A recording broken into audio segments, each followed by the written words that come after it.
In 1950, Nobel Prize-winning physicist Enrico Fermi asked a question: where is everybody? This is the Fermi paradox. It only takes a surface-level glance at some of the numbers used to measure time and space to gather a sense of just how vast and ancient that big black void beyond our planet truly is. And if that's the case, the more you ponder on Enrico Fermi's question, the more intriguing it becomes. If our 4.5 billion year old world is still in its baby grow compared to the universe around it, and if the universe itself is hypothesized to measure several billion light years, then why is it humanity's exposure to extraterrestrial life currently measures at 0? Not a single form of life spotted anywhere. And that is awfully strange. There are numerous write-ups by bodies infinitely smarter than me that break this question down into a more scientific and mathematical calculus, and I'm not going to insult your intelligence or mine by pretending to understand them. I'm simply highlighting the fact that where is everybody is as scientific and pertinent a question as it is a philosophical one. I discovered a more chimp-friendly write-up about the Fermi paradox in the Search for Extraterrestrial Intelligence or SETI Institute's website. It begins with a bullet point breakdown of not just what the Fermi paradox is, but also a list of proposed solutions to this conundrum. These include: interstellar travel may be prohibitively expensive, sociological or biological limitations, we might reside in a quiet or uninterested... Do you know what? Let's hang fire on that. It's also worth noting that conversely, this write-up mentions, as do several others, that the Fermi paradox draws vast conclusions from limited observations. It might be completely and utterly the wrong way of looking at things. But that ain't gonna stop our human imaginations having an absolute blast with this concept. The Fermi paradox has been the topic of many a science fiction writer over the decades, including Cixin Liu, Greg Bear, Peter Watts, Fred Saberhagen, Ian M. Banks, all of whom have proposed differing and highly creative solutions to the question of where is everybody. But it was a different writer again who not only introduced me to the Fermi paradox, but also delivered a short story that, even though I read it 2 decades ago, I still think about to this day. And when I reread it for the purposes of this video, I also realised just how downright chilling it is too. The author's name is Stephen Baxter, and the story is Touching Century. Since his debut novel Raft, published in 1991, Stephen Baxter has written a lot of books. And I'm not going to pretend I've read every single one of them, but I've read a few. He is a writer known for consistently flying the flag for hard sci-fi, which is why his stories are usually chocked with academic study and references to real-life scientific discovery. Baxter uses real-world observations of the universe around us as a platform to launch his own fantastical ideas, and so, whilst his stories are often grounded in plausibility, they will then develop into some of the wildest and most mind-blowing concepts I've ever read in science fiction. When I pick up a Stephen Baxter book, my jaw has a tendency to be hanging by the end of it. But there is another aspect to Stephen Baxter's writing which I think is definitely worth mentioning. These serious, hard sci-fi looking covers and titles in some ways serve as a misdirection for just how dark the contents can often be in these books. A lot of the time, Baxter's characters will express a high level of cynicism and moral ambiguity,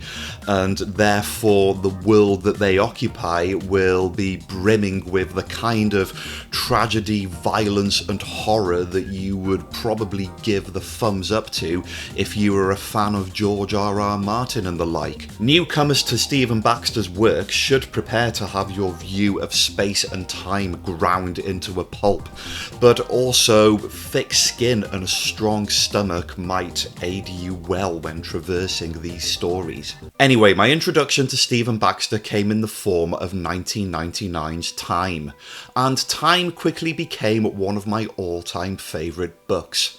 I took a real punt on it back in the early 2000s when I was in a shop and I was just looking for a cool book to buy. I saw this series on the shelf and I was instantly pulled in by the simplicity of the titles and the artistic allure of the thematically linked covers, and so began my journey into the Manifold series. The Manifold series consists of 4 novels: Time, Space, Origin, and then a series of short stories collected together in the form of phase space. And this is kind of the structure by which Stephen Baxter adheres for most of his series of novels. Do you want to know a fun fact about space? I lent it to a friend and I never got it back. But here's the other 3 books, the same ones I bought back in the day. So there's Time, the first one, here's the third one, Origin, and here is the 4th one, a story of which I will be discussing today, Phase Space. So I'm going to try and go sparing on what I reveal about these books, but I am going to have to give away certain key details about conclusions and resolutions, just so I can bring into context the story that I'm going to talk about. So consider it spoiler light. You might want to click away now if you are really interested in going blind into these stories, but if that's the case, get them all read and then come back and watch the video. So Time introduces us to the character Reed Malenvant, a NASA dropout and entrepreneur who endeavours to prolong the survival of the human species for generations to come via supposedly radical methods. In this book, he is cooking up a scheme to colonise space. So in many ways, Reed Malenvant embodies the typical grumpy scientist. He is post-middle-aged, he is bald with glasses, and he possesses a general cynicism found in a lot of Stephen Baxter's characters, and he is frequently frustrated that more people don't see his way of looking at things. Given the description and some of the attitudes he expresses in this book, I kind of think of him as a sort of parallel universe version of Walter White, but one who grew an interest in space exploration rather than chemistry. Anyway, Reed is given a newfound purpose by an irrefutable mathematical equation that predicts that humanity will end in just 200 years. And this prompts him to look bigger than his space colonization endeavor and to seek out a potential message coming from the deep, deep future that will hopefully thwart this oncoming catastrophe. And given my attempt to describe that book properly, you can probably imagine that it goes out into some pretty far out directions, and I am just skimming the surface of some of the stuff that happens in this book. But it wasn't until I finished it that I realised that the Manifold saga is actually a multiverse saga. Each book concerns a different Reed Malenvant on a different quest in a different universe, and it is the second book in this series, Space, that brings the Fermi paradox to the table. Space sees a different Reed Malenvant embarking on a different quest, with the Fermi paradox front and centre, and this one involves him going deep, deep, deep into the future where the solution to the Fermi paradox is revealed. The end is pretty mind-blowing, and if you were paying attention when you read the first 2 books, you would realise that the end into space is actually foreshadowed in Time. And likewise, the third book, Origin, which incidentally is one of the most grossest books I've ever read. If you've read it, you'll understand. It concludes with the characters peeling back the curtain on the end game of Time. So all of these books link up in a series of intricate and bafflingly complex ways that you have to kind of squint to detect. So basically they act as standalone novels in their own right, but paint a bigger tapestry should you choose to pay attention. That is how Stephen Baxter writes, and that is one of the reasons why I love his work. And I think the same goes for Touching Century, one of the stories in Phase Space. It does kind of track when put alongside the events of the other books, but you can just as easily view it as a beast unto its own, and that is kind of how I like to interpret the events in this book. At only 28 pages long, Touching Century is a very swift read compared to its full-length cousins, and yet its narrative contains a clout that I think in some ways makes it better. A mind-blowing concept and haunting conclusion. Let's get into it. The story was published in 2003, but it is set in the year 2025. And freelance journalist Kate Manzoni stands amidst a rabble of eagerly awaiting press. Reed Malenvant is poised to find a possible resolve to the Fermi paradox in the form of Project Michelangelo. The premise of Project Michelangelo is relatively simple. 8 years ago, a laser pulse was fired towards the planet A4, a world situated in the distant star system of Alpha Centauri. For a sense of scale, this world is said to be 7,000 times further away from planet Earth than Pluto. The laser took 4 years to get there, at which point it echoed off of the planet A4 and took another 4 years to return to our planet for study. The goal, as well as being able to tout the achievement that humanity touched Centauri in some form, is to observe the data brought back by the echo to see if the atmosphere of A4 had been manufactured in some way. If it has, that would imply that some form of intelligent life exists on this planet. It could be some kind of second planet Earth, thus solving in part the conundrum of the Fermi paradox. A paradox which, by the way, has plagued Reed Malenvant his entire life. However, and against all reason, there is no echo. The laser has not returned. Almost like it passed through that planet instead of bouncing off it, which of course is impossible. The press is dumbfounded. Kate is confused. Malenvant is distraught. But one man stands in the background, grinning at the whole unfolding affair. So this is a 2025 as envisioned back in the early 2000s, and as per with Stephen Baxter stories, it does get some of its predictions right. You've got smart cars, you've got camera drones, soft screens, which are kind of a more flexible version of tablets and modern phones and the like. But Kate, the journalist, also has recording technology embedded in her clothes and flesh.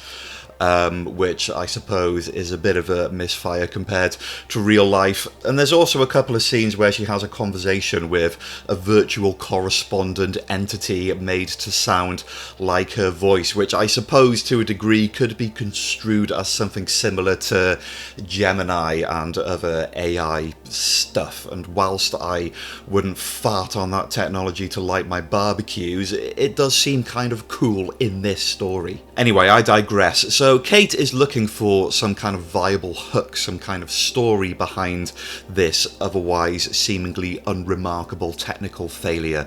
And meanwhile, Reed Malenvant is taking to the press and somewhat pretentiously saying there is nothing wrong with our technology, therefore there must be something wrong with the universe. It is then that Kate learns about the 1970 Voyager probes, which at this point in the Earth's timeline have drifted all the way past the heliopause and have now vanished, as has one of Pluto's comets. This is a bit of a chilling prospect, and it provides Kate with the sinking feeling that something is coming their way. It is at this point that Touching Century goes flipping wild. When planet Earth slowly wakes up to this apparent problem with the universe, Reed along with Kate are summoned by Vice President Maura Della. Via video, they observe how Triton, the moon of Neptune, is, well, on the blink. It's constantly changing. First they see a moon, then they see a ring system, then they see multiple moons. All of these things are what could have been. These are other realities folding into our own. So now we head back to this, the list of proposed solutions to the Fermi paradox. one of which is the zoo theory. This theory postulates that a wizened form of life may be keeping themselves intentionally hidden from sight, and furthermore are observing our activities in the same way observers at a zoo may study a habitat without actually interfering. Supposing that the extraterrestrial life forms, the aliens out there, are simply invisible, and supposing that the confinement in which we live is actually more elaborate than we could ever have imagined. What if the entire universe is a planetarium in which we, the subjects, are the only real thing? What if reality itself was a virtual reality program? I mean, that's a bit of a leap, it's a bit of a jump to conclusions and sounds completely implausible, except when explained not by Reed Malenvant himself, but by another character going by the name of Cornelius Taine. Cornelius Taine is an autistic mathematician and certified genius. His character was first introduced in Time but not seen in either Space or Origin.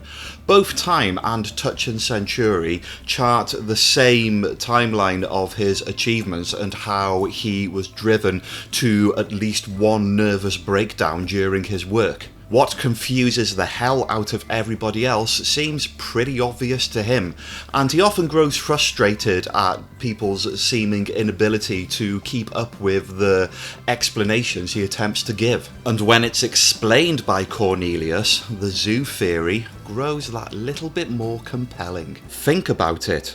What if we have been placed in some form of planetarium, perhaps generated using an advanced virtual reality technology, designed to give us the illusion of an empty universe, while beyond the walls with their painted stars, the shining lights of extraterrestrial civilizations glow unseen. Perhaps we humans are real, but some or all of the objects we see around us are generated as simulations, tangible enough to interact with our senses. It certainly seems like this virtual reality program that is our universe is currently on the blink. And whilst humanity attempts to live out its life in general blissful ignorance, Kate Mazzoni cannot refute the idea that this mass crash event is coming their way, as when they look out beyond the stars they see that the planet Jupiter and then Mars disappears. The calculations foretell that planet Earth has only days left. There's a very small and extremely interesting break in this story when Kate attempts to immerse herself in gritty reality. The pine scent, the bird song, the ticking clock on her wall, and yet another part of her is telling herself that it is time to wake up. It's at this point, when they track Cornelius Taine down a second time, that the full outrageous penny of this story drops. Because this is a Stephen Baxter story, he's not just going to fling the concept of a virtual reality program in your direction without going into a certain level of detail about the scientific economics required to create such a simulation. Cornelius tries to get the other characters of this story to see things from the perspective of the creators of this planetarium, the resources they need, the heat, the energy, the expense required to build this great virtual prison. And given humanity's history, it seems that over the ages the creators have gradually had to expand their operation. For the roaming human tribes of pre-agricultural history, it would only be necessary for their immediate surroundings to become real.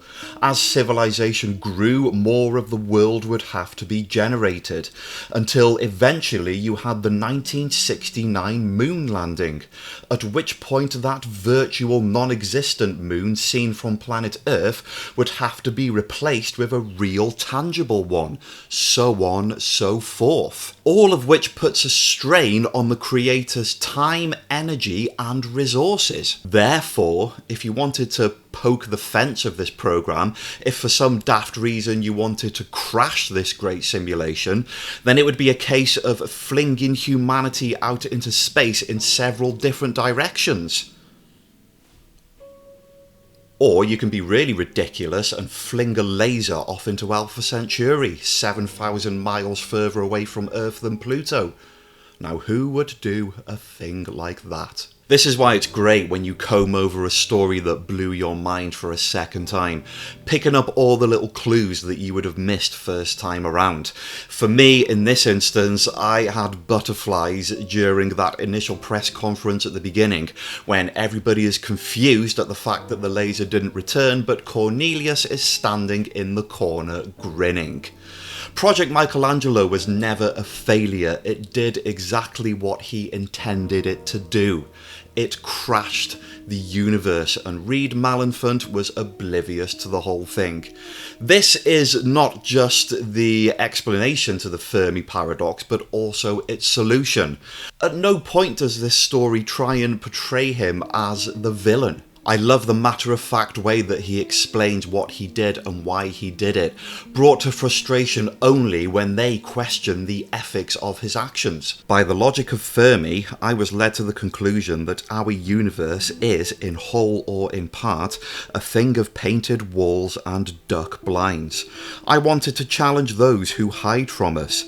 The laser pulse to Centauri, a sudden scale expansion of direct contact by a factor of thousands, was the most dramatic way I could think of to drive the controller's processing costs through the roof, and it must have caught them by surprise. Kate said slowly, "I can't believe your arrogance. What gave you the right? To bring the sky crashing down?" His nostrils flared. What gave them the right to put us in a playpen in the first place? If we are being contained and deceived, we are in a relationship of unequals. If our controllers exist, let them show themselves and justify their actions. That was my purpose, to force them out into the open and imagine what we might see. And as beautifully absurd as this concept is, it's the human reaction that follows that I think really gives Touching Centauri its wings as a story.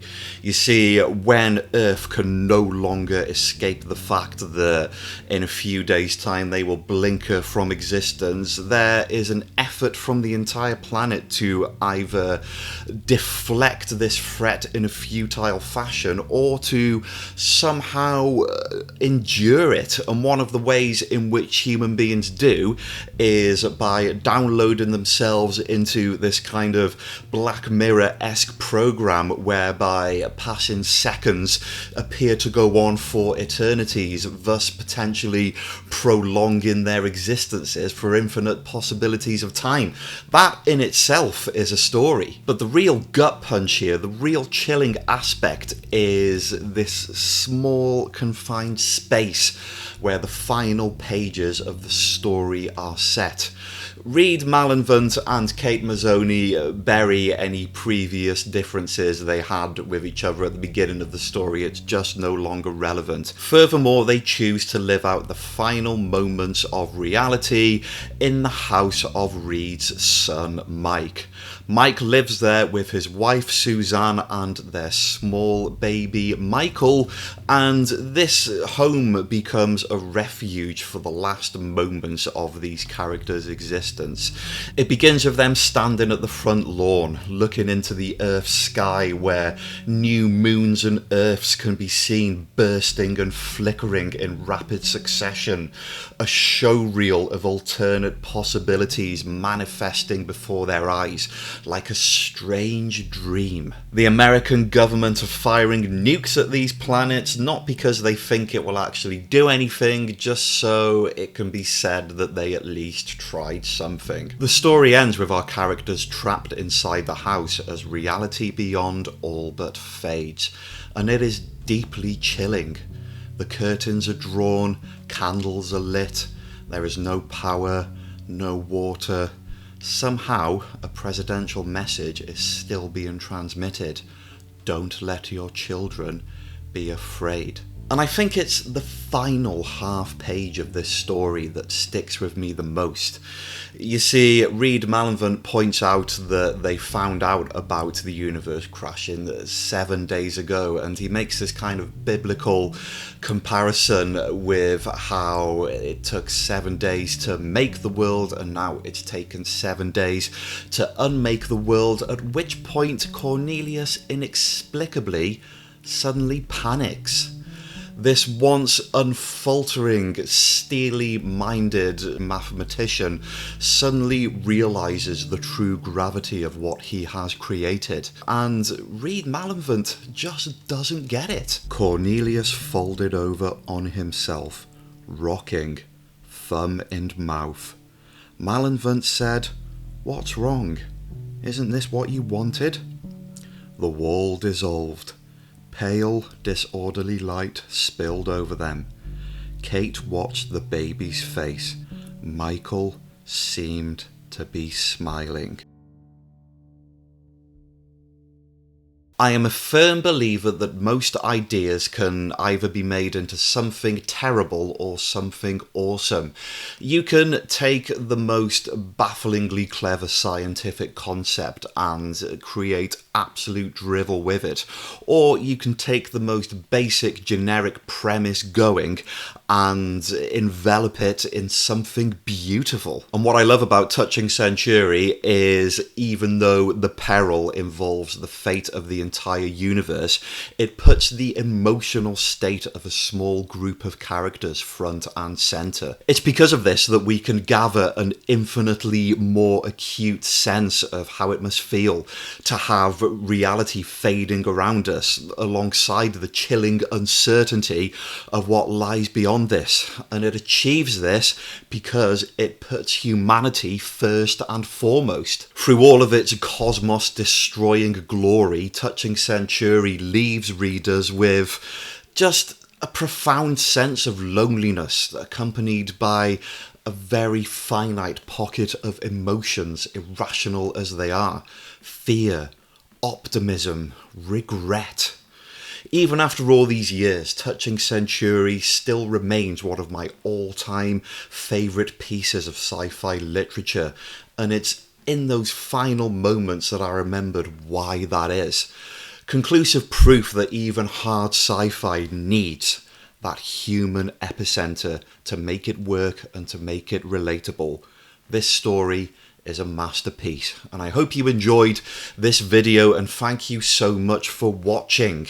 If you want to check me out on social media, then please visit my Blue Sky page at thechosenchimp.bsky.social, and you can also check out my other YouTube channel, The Chosen Chimp, where I talk exclusively about the great institution of Doctor Who. No end of awesome sci-fi concepts to be found there too. So thank you for watching. It's great to have you here, and I hope you stick around for the many things I have to come in the future. Thanks once again, and most importantly, have a good one.